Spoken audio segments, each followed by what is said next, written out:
Welcome to You Heard Me Right, a podcast that brings people together through creativity, collaboration, and colorful conversation. I'm your host, Casey. On this episode, we experience firsthand how the power of the arts can form connections between very different worlds.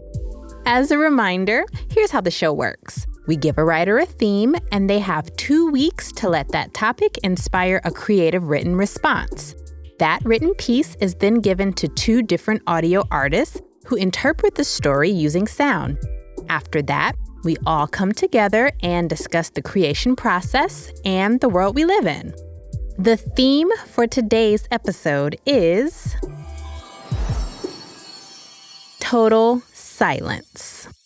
In order to prepare for listening to today's artistic responses, I will first need for you to listen very intently to these messages. And now, introducing our guest writer, Chris.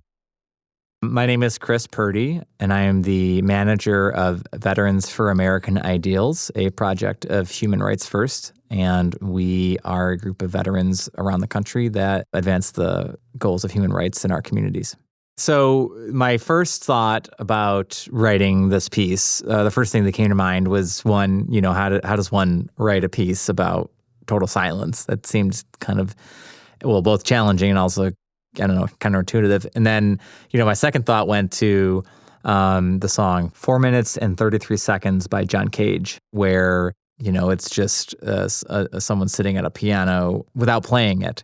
And, you're hearing all of the ambient, noise in the background, the air conditioner, the light flickering, someone, sniffling, a car in the background. And then that is the sound. And I was like, how do I capture something like that in my own life? I don't know. I thought that was my own little 4 minutes and 33 seconds in my life.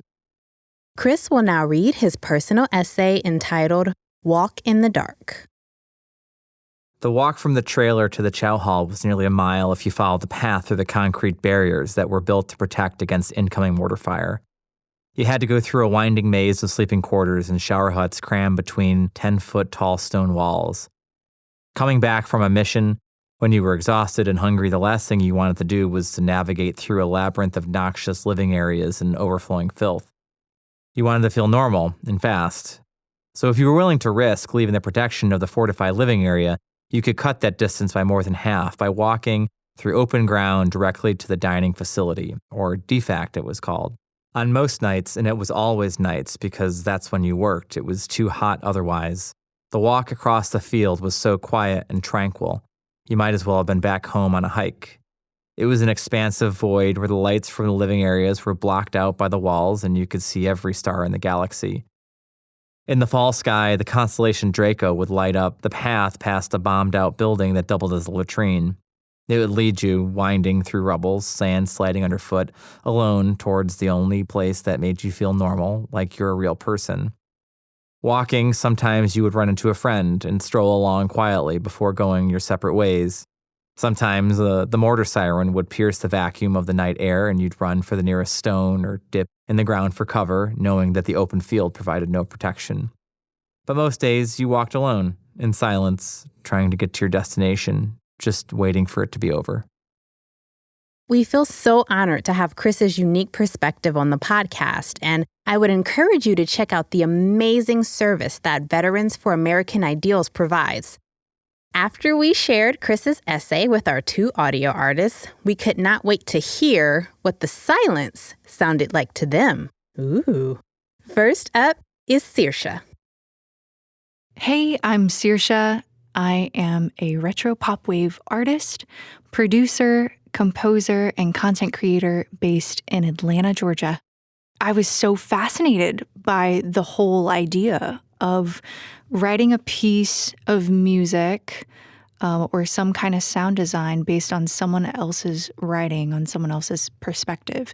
And I've worked on some projects where I take found sounds and kind of build a song or a soundscape around them. I've worked on projects that kind of draw more from memory or travel experiences. And so this seemed like a cool opportunity to take a similar approach, but with someone else's words, with someone else's story and experience. So I was fascinated and really excited. Seersha's musical response is called Crept Breath.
Folksy, minimal, evocative, a little dissonant in places. It's all like, we're walking, kind of mysterious. I'm so there with you, Seersha. Anywho, let me be totally silent yet again so that you can hear from our second audio artist, DonTae. What is up, beautiful people? My name is DonTae Hodge. I'm an audio engineer. I call myself an entertainment professional, but by way of audio engineering, I've found all these things that I happen to love. So production, producing podcasts, editing, mixing music. I just love the entertainment business and all facets of it. So that's me. When I first read the piece, I didn't want to not give it 100 because I'm extremely hard on myself and super critical of everything that I do. So the last thing I wanted to do was do something, not really like it as much as I should, and then have to live with the fact that it's out there. So I was just like, oh, what do I do? Let me take some time with this. Let me, really try to digest what this is and just kind of let it flow, let it feel natural and not forced.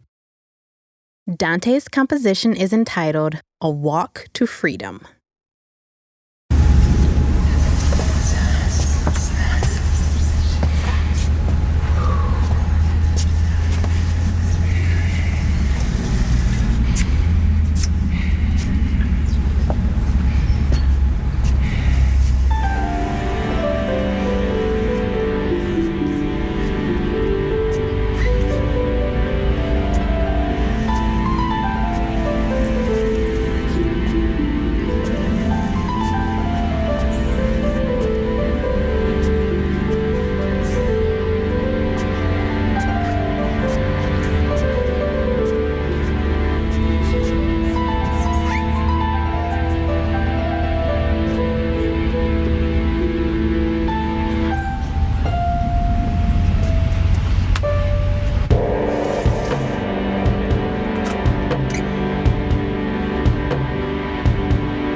A long walk in DonTae's world gave me like a futuristic vibe with just a hint of tropical flavor. I just feel like my imagination has been transported to 3 completely different places, and I'm just sitting here. If you feel like you need to take a quick stroll to further reflect upon all that you've just heard, make it snappy, because you won't want to miss what happens when creative worlds collide right after this. We are back. You have just heard the artistic responses to the theme, Total Silence. All 3 of our guest artists made the journey out to the treehouse, which is the code name for our outdoor recording safe haven during a global pandemic. Please enjoy the group conversation scored by the sounds of nature.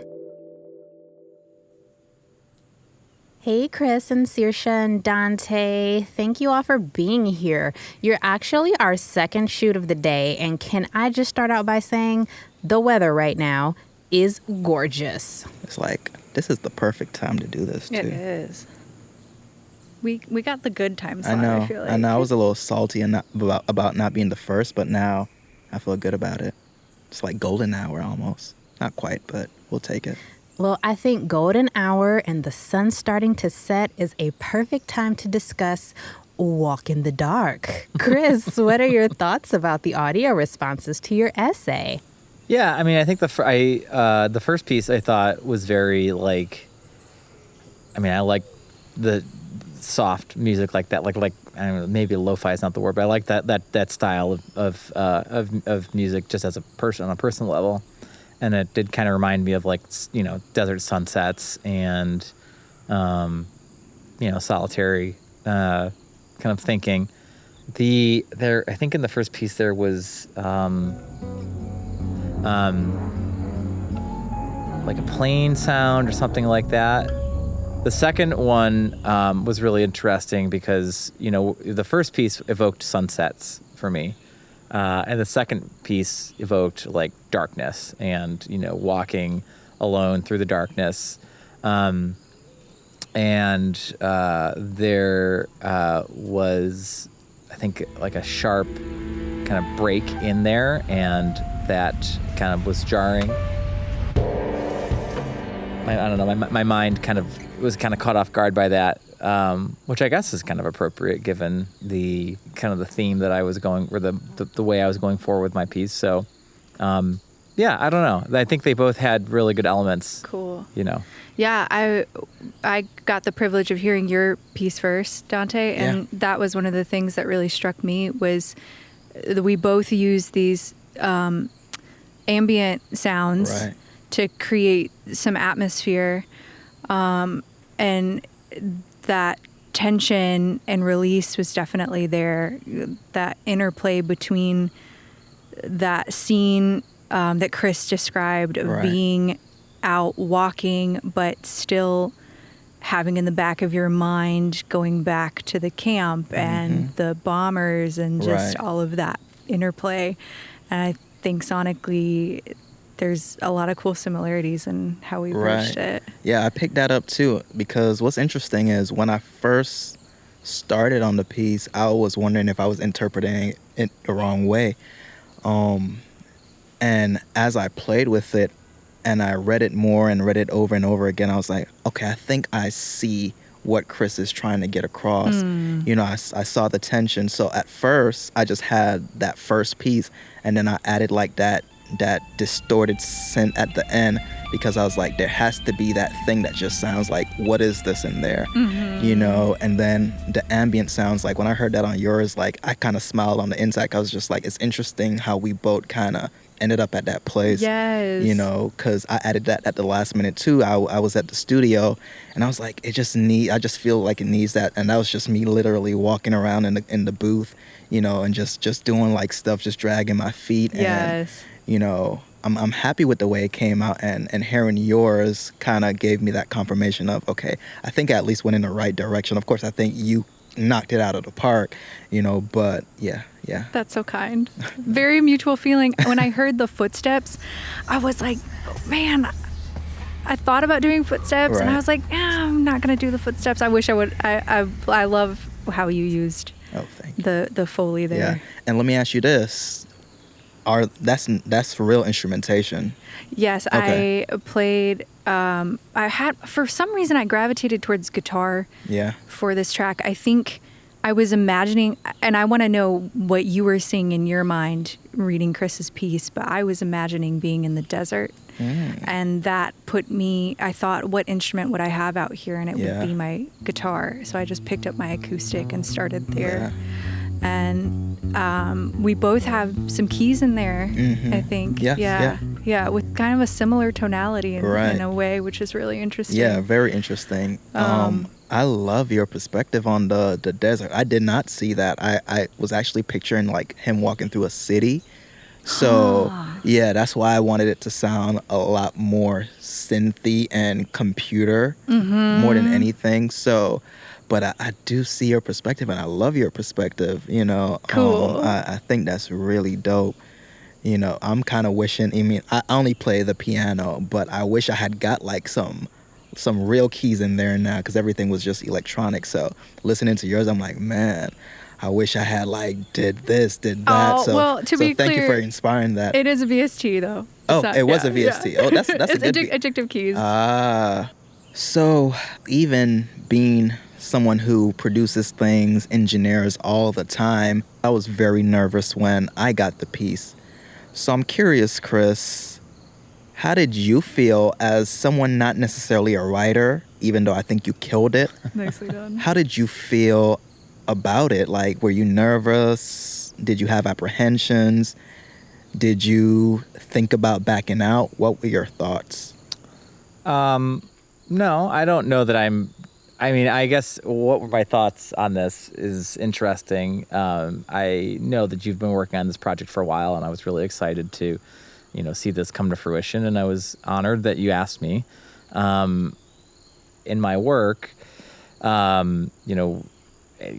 essentially as a lobbyist or as an advocate for human rights, I do have to spend a lot of time creatively telling a story about refugees and about why, veterans should care about human rights. Okay. So I grew up as a Marine Corps brat, and my father was actually in the first Gulf War, and he did not develop the photos that he took while he was there until I was a teenager. Huh, wow, okay. So with that in the back of my mind, I wanted to ask you if it was difficult for you to express yourself in writing. Yeah, I think you always feel vulnerable when you want to, or when you're asked to talk about an experience that you have, especially like you're writing a piece and people are going to read that and they're going to think a certain way about you, or they're going to have these preconceptions about who you are as a person. I think that is always there, but I don't know.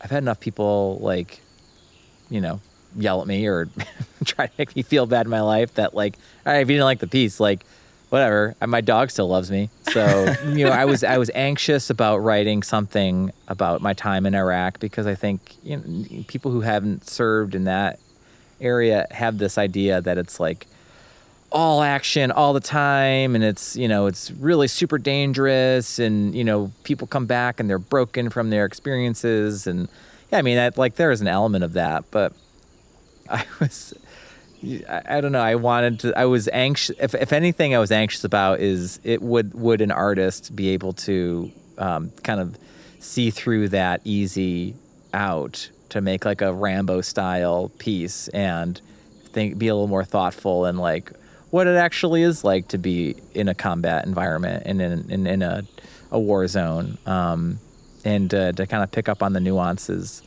of that. I definitely had some, I don't want to say anxiety. I think that's maybe overhyping it, but I took some pause. There was some hesitation for me around, am I doing what's expected am I going to walk in and my other soundy is going to have this I don't know, radio commercial or jingle and the contrast is going to be so great that it's going to be hard to to talk about, Yeah. you know, what our interpretations. But I think that's one of the things, as a creative, you've just got to set that aside and dig into your own authentic interpretation of something. So it was a really cool exercise in that sense of having to get over that initial hurdle for me. Yeah. So for me, I feel exactly the same. I was so nervous. I was like, because I haven't produced anything in a while, I've been mostly engineering and stuff like that. So I use Logic to do this. So to open up Logic, I was like, where do I start? What do? I haven't done this in so long. So I put a lot of pressure on myself. Like, it even took me a few days before I actually really got to it, because I was just like, is Chris going to hear this? I mean, I didn't know it was Chris at the time, but I was like, is the writer going to hear this and be like, this is terrible. This sounds like nothing that should go along with my amazing piece. So I was really nervous about it. But, you know, as I did it, as I lived with it, and I didn't, you know, I was wondering if I should get some opinions on it. And I kind of stayed away from that because I kind of wanted to keep it as my own interpretation. So as I lived with it, as I played with it, I reread the piece. I kind of started feeling more comfortable. And, you know, as I got into Logic and I started doing things again, it kind of came back like muscle memory. And I felt better about it. And now coming here and speaking to you, Seersha, I just feel a lot more comfortable, because I see that while I think your piece is 10 times better than mine, I feel like we at least had the same thought process, you know. So that's cool. So Seersha, the 90-second cap, did you find that it helped you or did it scare you? What was your approach as it relates to that?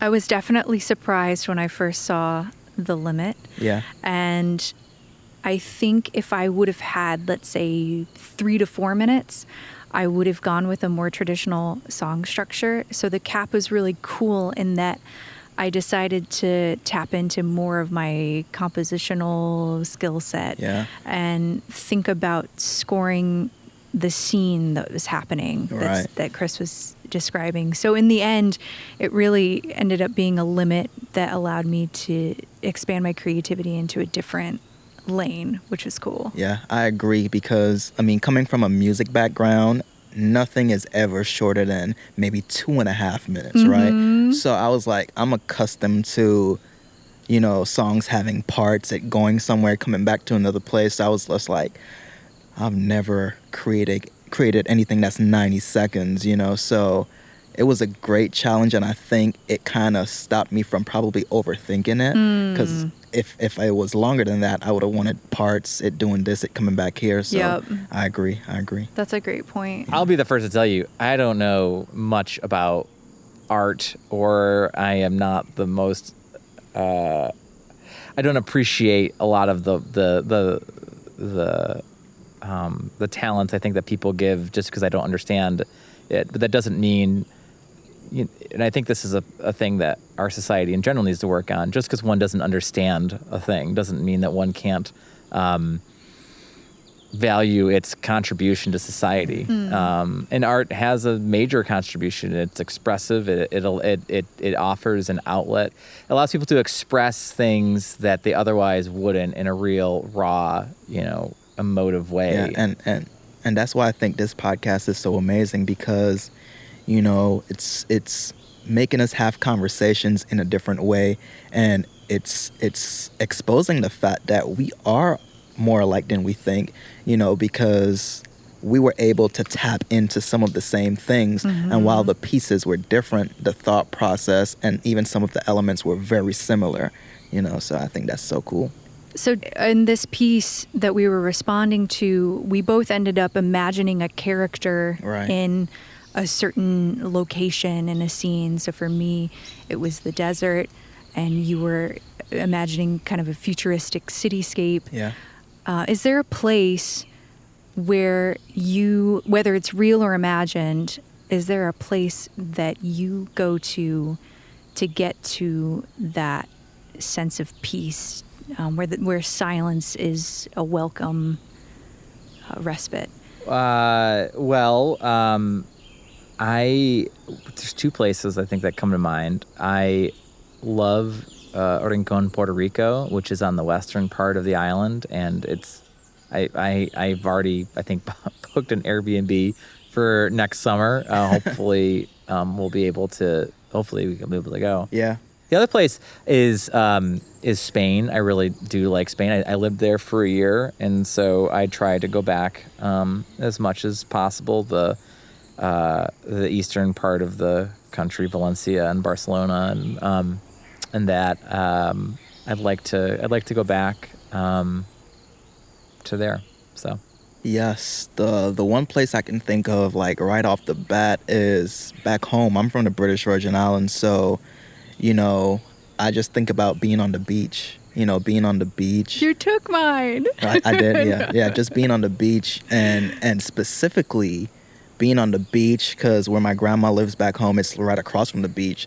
So being at the beach, grandma's in the house baking something, I can smell that while I'm on the beach, feet in the sand, just looking out at the sunset, because I love sunsets. Like, that's, when I need to recharge, when I need to refresh, that's what I think of, and that's where I want to go. So, yeah, what about you? I love it. I have to say the beach as well. So a lot of the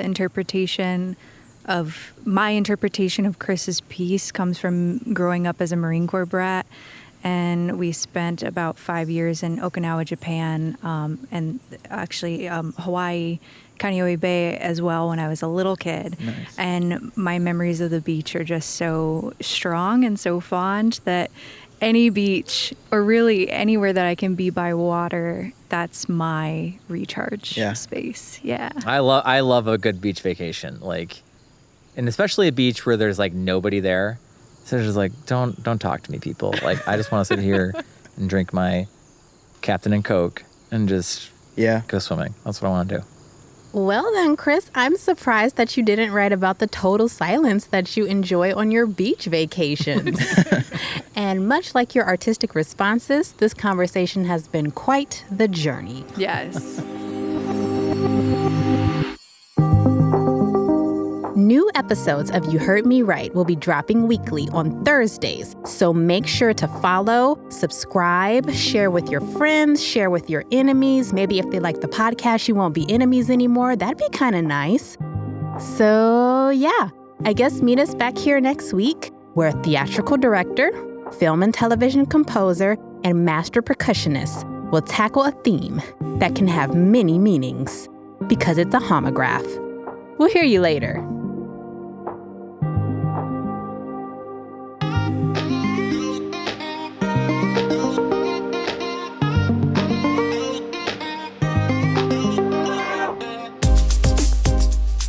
You Heard Me Right is a Spotify Sound Up original series and was workshopped as part of the Sound Up Accelerator program at Spotify headquarters in New York City.